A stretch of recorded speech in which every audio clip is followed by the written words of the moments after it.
यस्य स्वयं स्वभावाप्ति रभावे कित्न कर्मणा तस्मै संज्ञान-रूपाय नमोस्तु परमात्मने।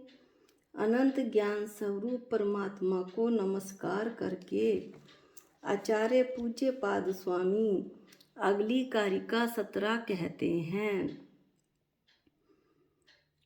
अगली कारिका 17 उन्होंने तब कही जब शिष्य ने फिर अपनी आकुलता को प्रकट किया कि हे भगवान, कारिका 16 में आपने कहा कि धन कमाने में ज़्यादातर पाप होता है और दुख का कारण होने से धन निंदनीय है, तो धन के बिना भोग उपभोग भी नहीं हो सकते, उनके लिए भी धन चाहिए। इस तरह धन प्रशंसनीय माना जाना चाहिए। इस विषय में आचार्य कहते हैं कि यह बात भी नहीं है, अर्थात पुण्य का कारण होने से धन प्रशंसनीय है, यह तो तुमने कहा, सो वैसा ख्याल करके धन कमाना उचित नहीं, क्योंकि धन कमाने में पाप का बंध होगा, तो दान करके तुम पुण्य कमाओगे तो हिसाब बराबर हो जाएगा। ये पहले बताया जा चुका है। भोग उपभोग के लिए धन साधन है, यह जो तुम कह रहे हो सो भी बात नहीं है। तो फिर आचार्य कहते हैं, आरंभे तापकान प्राप्ता व तृप्ति प्रतिपादकान अन्ते सुदुस्ते-जान कामान कामम क सेवते सुधी। आरंभे तापकान प्राप्ता व तृप्ति प्रतिपादकान अन्ते सुदुस्ते-जान कामान कामम का सेवते सुधी। अर्थात आरंभे आरंभ में, तापकान संताप देने वाले, कौन? भोग और उपभोग प्रारंभ में संताप देने वाले होते हैं। जब किसी वस्तु की बहुत आकुलता होती है कि यह वस्तु खरीदनी ही खरीदनी है, तब वह जीव भोग उपभोग की सामग्री लाता है। अगली पंक्ति देखिए, प्राप्ता व तृप्ति, इसका संधि विच्छेद होने पर प्राप्ताउ प्लस आतृप्ति। भोग प्राप्ताउ प्राप्त हो जाने पर, आतृप्ति उससे जी नहीं भरता, तृप्ति नहीं होती। अर्थात भोग उपभोग की सामग्री प्राप्त हो जाने पर भी उससे जी नहीं भरता, तृप्ति नहीं होती, और की इच्छा लगी ही रहती है, तृष्णा लगी ही रहती है।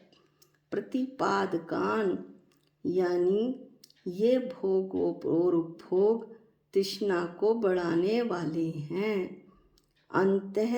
अंत में, सुदुस्ते-जान छोड़ना बहुत कठिन है, त्याग करना बहुत कठिन है। कामान जिन भोगों को अंत में त्याग करना बहुत कठिन है। कामम का सेवते सुधी, कामम ऐसे भोगों को, कहा कौन? सेवते सेवन करेगा, सुधी ज्ञानी जीव, ज्ञानी जीव ऐसे भोगों को कौन सा ज्ञानी जीव सेवन करेगा? अर्थात ज्ञानी जीव कभी भी ऐसे भोग उपभोग की वांछा नहीं करता, क्योंकि वह जानता है कि भोग और उपभोगों की वास्तविकता क्या है। वास्तव में तो ये भोग और उपभोग पाप बंध के ही कारण हैं। अब इस कारिका 17 का पद अनुवाद देखिए। जब जब संताप देवे भोग उपभोग रे, आकुलता से धीरज खोवे, भोग उपभोग सामग्री लावे भर भर कर, तब भी उनसे जी नहीं भरता, और की तृष्णा बढ़ती। ज्ञानी जीव न सेवन करता ऐसे भोगों को, अंततः अत्यंत कठिन है जिनका तजना। अब आप इस श्लोक की एक पिक देख लीजिए ताकि आपको श्लोक अच्छे से समझ में आ जाए।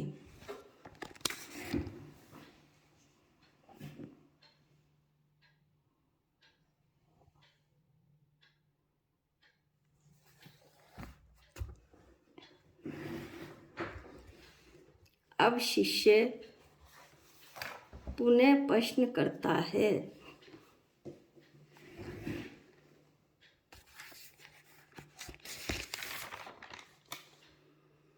कि हे आचार्य, ये कोई जरूरी थोड़ी है कि भोग मिलने पर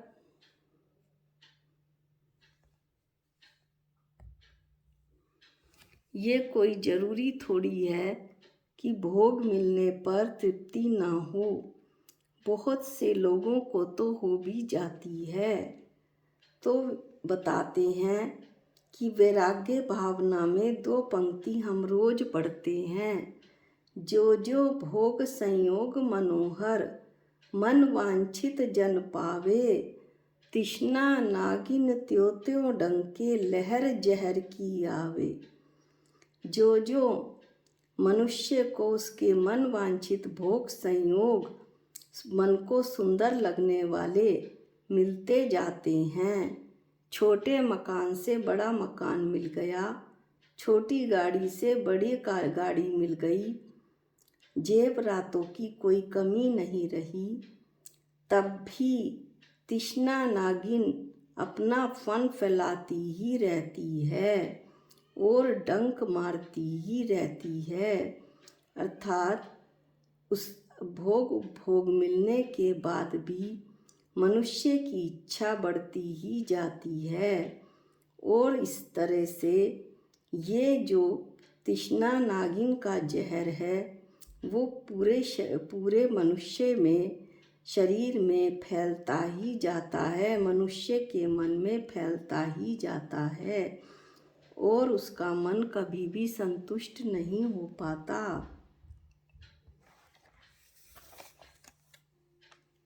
भोग सामग्री प्राप्त होने पर कैसे होती है? भोग सामग्री प्राप्त होने पर तृष्णा ही बढ़ाने वाली होती है। जब तक गुलाब जामुन बनता नहीं तब तक संताप होता है। बनने के बाद 1-2 खाने के बाद तृष्णा और बढ़ती है। ज़्यादा खाने से बीमार हो जाते हैं। इस प्रकार विषय भोगते भोगते तृष्णा बढ़ती जाती है। विषय भोग तो ऐसे हैं जैसे कोई प्यासा पानी पीना चाहे, उसे पानी नहीं मिले तो वह बर्फ़ खाने लगे, सोचे इससे प्यास समाप्त हो जाएगी, किंतु क्या कभी बर्फ़ खाने से प्यास बुझती है? मानव की तृष्णा कभी पूरी नहीं होती। एक कथा है, एक भिखारी भीख मांग रहा था। वहाँ पर ब्रह्मचारी आए। भिखारी ने उनके चरण स्पर्श किए। मैं भीख मांग मांग कर थक गया हूँ, भीख नहीं मिली, आप कुछ कृपा करें। ब्रह्मचारी को भिखारी पर दया आ गई। उसने धनपति कुबेर के नाम पत्र लिखा और भिखारी को देते हुए कहा कि कुबेर के पास जा, वह तेरा पात्र भर देगा। वह पत्र और पात्र लेकर कुबेर के पास वो भिखारी गया। ब्रह्मचारी का पत्र कुबेर ने पढ़ा और सेवकों से कहा कि इस भिखारी को पात्र में जो चाहिए वह भर दो। किंतु पात्र भरते भरते कुबेर का पूरा खजाना खाली हो गया, पर पात्र नहीं भरा। कुबेर के सेवकों ने कुबेर से जाकर कहा, महाराज गजब हो गया, पात्र तो भरता भी नहीं, खजाना भी पूरा खत्म हो गया, आप ही चलकर देख लो। कुबेर ने आकर देखा, सच में खजाना खाली हो गया और पात्र फिर भी नहीं भरा। कुबेर ने ब्रह्मचारी जी को पत्र में सारी घटना लिख भेजी। ब्रह्मचारी पत्र पढ़कर दंग रह गए। यह कैसा पात्र है जो भरता नहीं। यह देखने ब्रह्मचारी भी भिखारी के पास गए और कहा, जरा अपना पात्र तो दिखाना। ब्रह्मचारी जी ने उलट पुलट कर देखा। वे दंग रह गए। वो पात्र तो मानव की खोपड़ी थी। यह देख वे सोचने लगे कि ये खोपड़ी तो कभी भरती ही नहीं, सारा जगत भर जाए पर मानव की खोपड़ी कभी नहीं भरती।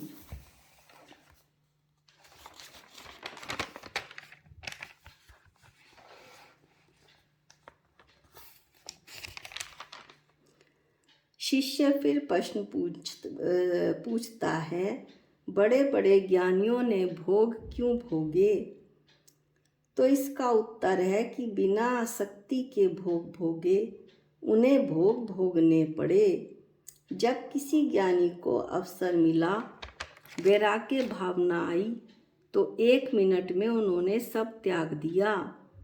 ज्ञानी सोचते हैं कि ये भोग मेरी आत्मा का अहित करने वाले हैं।